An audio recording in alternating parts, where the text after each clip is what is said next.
Panginoon. At sumainyo rin. Ang mabuting balita ng Panginoon ayon kay San Marcos. Papuri sa iyo, Panginoon.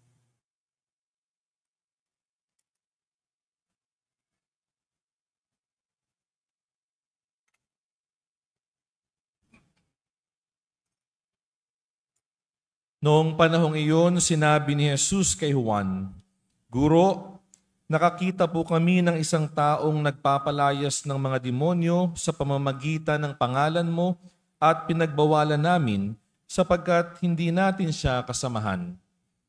Ngunit sinabi ni Jesus, "Huwag ninyo siyang pagbawalan, sapagkat walang taong matapos gumawa ng kababalaghan sa pangalan ko, ang agad magsasalita ng masama laban sa akin, sapagkat ang hindi laban sa atin ay panig sa atin. Sinasabi ko sa inyo, sino mang magbigay sa inyo ng isang basong tubig, dahil sa kayo'y kay Kristo, ay tiyak na gagantimpalaan. Mabuti pa sa isang tao, ang siya'y bitinan ng isang malaking gilingang bato sa leeg at itapon sa dagat, kaysa maging sanhi ng pagkakasala ng isa sa maliliit na ito na nananalig sa akin. Kung ang kamay mo ang nagiging sanhi ng iyong pagkakasala, putulin mo. Mabuti pa ang mapunta ka sa langit ng putol ang isang kamay, kaysa may dalawang kamay na mahulog ka sa impyerno, sa apoy na hindi mamamatay. Kung ang paa mo ang nagiging sanhi ng iyong pagkakasala, putulin mo. Mabuti pa ang mapunta ka sa langit ng putol ang isang paa, kaysa may dalawang paa na mahulog ka sa impyerno. At kung ang mata mo ang nagiging sanhi ng iyong pagkakasala, dukutin mo. Mabuti pa ang pumasok ka sa kaharian ng Diyos ng bulag ang isang mata, kaysa may dalawang mata na mahulog ka sa impyerno. Dooy hindi mamamatay ang mga uod na kumakain sa kanila, at hindi mamamatay ang apoy." Mga kapatid, ang mabuting balita ng Panginoon. Pinupuri ka namin, Panginoong Hesukristo. Magsipo po lahat.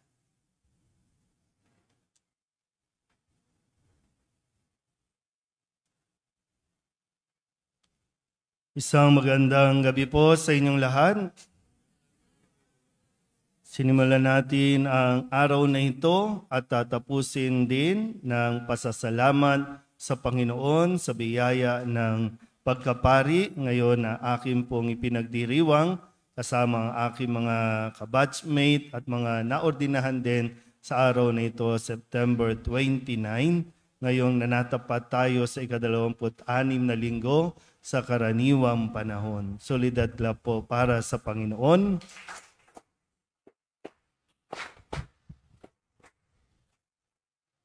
At nawa, bago pumasok ang bagyo, makauwi kayo ng ligtas at lumalakas-lakas ang hangin. Okay po. Nung nakalipas na linggo, tinuruan ni Jesus ang kanyang mga alagad ng tamang pag-uugali bilang mga na pipisil o mga pinipili na future leaders ng simbahan, at ito rin naman ay applicable para sa ating lahat. Last week, ang mga alagad ay kinumpronta ni Jesus sa kanila pong mga pinagtatalunan. Tinanong ni Jesus sa mga, ano bang pinagtatalunan ninyo sa daan? Ito yung panahon na habang isinasalaysay ni Jesus kung ano ang pagdaraanan o mararanasan niya bilang anak ng tao sa mundong ito, at kung paanong haharapin niya ang paghihirap, ang panguusig, ang pagpatay sa kanya, pagpako sa krus, at pagkabuhay na maguli. Ang mga alagad nakafocus naman doon sa kung sino sa kanila ang pinakadakila, sino ang pinakamagaling sa kanila. Kaya tinuro ni Jesus, ang sino man sa inyo na nagnanais maging dakila, siyang dapat maging lingkod ng lahat. Ngayong linggong ito ay panibagong aral ang ating pong kailangan matutunan. Kung gusto natin na magkaroon ng isang mas maayos na pamumuhay, mas matiwasay, mapayapang pamumuhay sa bahay man yan, sa pinagtatrabahuhan ninyo, sa mga opisina na inyong papasukan at babalikan bukas, sa mga eskwelahan, sa simbahan, sa pamahalaan. Mahirap po ang pairalin natin yung mga toxic na pag-uugali. Sabihin nyo nga sa katabi ninyo, huwag kang toxic. Diba? Yung lason na unti-unti Hindi naman para bang lason na pag ininom mo, tigok ka na. Hindi Ito yung lason na unti-unti tayong winawasak. Unti-unti tayong sinisira. So ano ba ito mga toxic na mentality na ito o pag-uugali? So tingnan natin. Sa unang pagbasa sa aklat ng mga bilang, may nagsumbong kay Moises. Kasi pinatawag ni Moises yung iba pang mga tao doon, yung sabi dito mga 70 matatanda na binahaginan din niya ng Espiritu. Ibig sabihin, may kakayahan na rin. Kung ano man yung nagagawa ni Moises ay pwede nilang gawin dahil ipinagkaloob ito sa kanila. Pero mayroong dalawa na hindi nakarating doon sa patawag. At nalaman nila na itong dalawang ito ay nagsasagawa din ng mga bagay na ginagawa ni Moises, no? Lalo na sa pagiging propeta, nangangaral sila. Kaya sinabi nila kay Moises, si Eldad at Medad ay nagpapahayag sa kampo. Kaya sabi naman ni Moises, anong problema? Bakit parang takot na takot kayo? Parang nag-aalala kayo.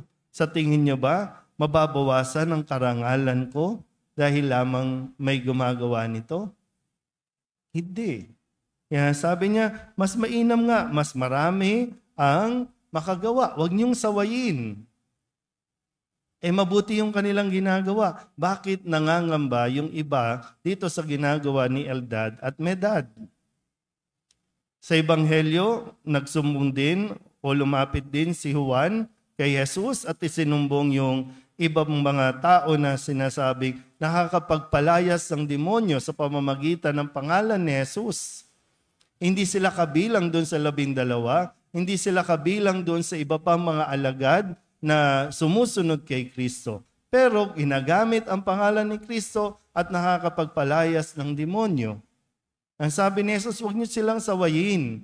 Kasi kung sila hindi laban sa atin, sila'y panig sa atin. Nakukuha po ba? Kung ano yung toxic dito?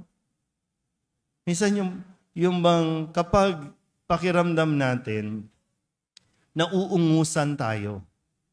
Yung pakiramdam natin, mayroong mas magaling sa atin. Kung hindi man mas magaling, mayroon tayong katulad, kaparis o kapantay na may mga abilidad din na nagagawa mo. Kaya lang, yun nga, pag hindi mo na control kung ano yung mga sinasabi sa iyo, mga ibinubulong sa iyo, kasi yung the way din na sinasabi, na para bang yung panggagatong, naku, yung mayroon doon, no? Parang mas magaling na sa iyo, okay din sa iyo. Paano ka nagre-respond?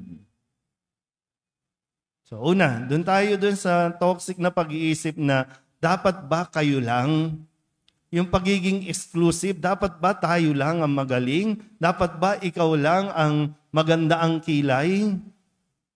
Tingnan niyo ang kilay ng katabi ninyo. Dapat ba yung club nyo lang? Dapat ba yung department nyo lang ang magaling, ang nangingibabaw? Kaya minsan hindi tayo nagiging aware, unti-unti parang nagsisiraan na tayo o kaya sinisiraan natin sila para ma-discredit kung ano man yung magagandang ginagawa nila. At wala na tayong ibang makita sa kanila kundi pangapangit na ginagawa nila. At hindi tayo natutuwa kahit na maganda na yung ginagawa dahil lamang na pakiramdam nga natin, no, yung insecurities natin na hindi, dapat tayo lang eh. Pag ganun, hindi ka talaga magiging masaya niyan. Kaya yung attitude, di ba, ni Moises, hayaan nyo, anong problema? Kasi kung tutusin, di ba, patapos na si Moises eh. Matanda na si Moises. Kailangan niya rin mag-giveaway. Mas maganda nga, mayroong mga next in line. Mayroon din nakakagawa. Paano pag nawala na siya? Mawawala na din? Hindi.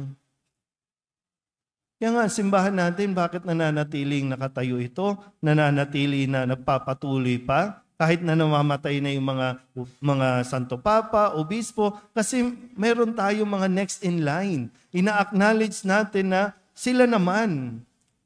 Na kailangan tayo matuto rin na magbahagi. Hindi lang tayo dapat yung magaling. Na parang ang galing natin, ikamamatay na natin. Tayo lang. Ang tunay na magaling, yung merong natuturuan. Yung merong nauhubog. Ano nangyayari sa lipunan natin? Sa City Hall, halos magsuntukan na. Dahil lang hindi ka partido, dahil magkaiba. Ano ba? Ano bang pag nagkapareho? Pare-pareho ba silang gustong gumawa ng mabuti o pare-parehong gustong makaisa? Sa Seneto, ano bang gusto mo mangyari? Halos magsuntukan na rin. Dahil lang magkaiba ng grupo. Pare-parehong gustong maglingkod sa bayan, pero ano nangyayari? Ganun din ba ang mangyayari sa atin? Tayo na laging nagsisimba? Kaya panyaya ni Jesus, putulin na natin ang mga ganitong pag-uugali. Ito yung mga magdadala sa atin sa pagkakasala. Hindi ko alam kung anong kailangan putulin. Ilan lamang sa nabanggit dito, yung kamay, yung paa, yung mata. Baka pati dila kailangan natin putulin. Dahil lamang dyan lumalabas yung mga panunulsol. Dyan lumalabas yung mga hindi magagandang kung ano man. Hindi ko alam paano kayo nag-uusap, no? Uy, alam mo ba naku, hindi ka dapat patalo dyan. Ako, naiisahan tayo. Kaya tuloy, nagkakasala ka na, nadadala mo pa rin sa pagkakasala ang iba. Sabihin niyo nga ulit sa katabi ninyo, huwag kang gatong. Magaling kang magsalita. Sayang naman yung galing mong magsalita kung nakakapahamak naman. Ano ba ang hindi o ano ba ang mahirap intindihin dito?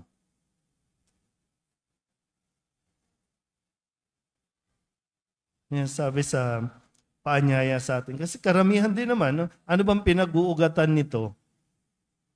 Pera. Handa tayong manira dahil sa pera. Yan sabi ni Apostol Santiago, di ba?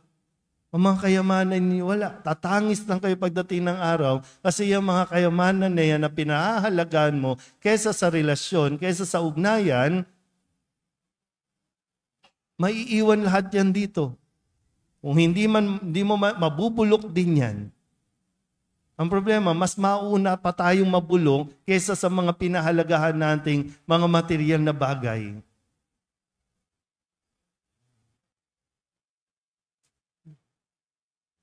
Anong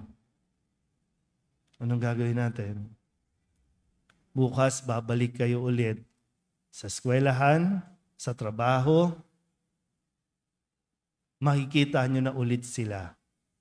Pero ang tanong, kahit paano ba, magkakaroon tayo ng maturity na yung makikita mo, hindi mo kalaban. Wala kang kalaban. Ang kalaban mo, sarili mo dito eh.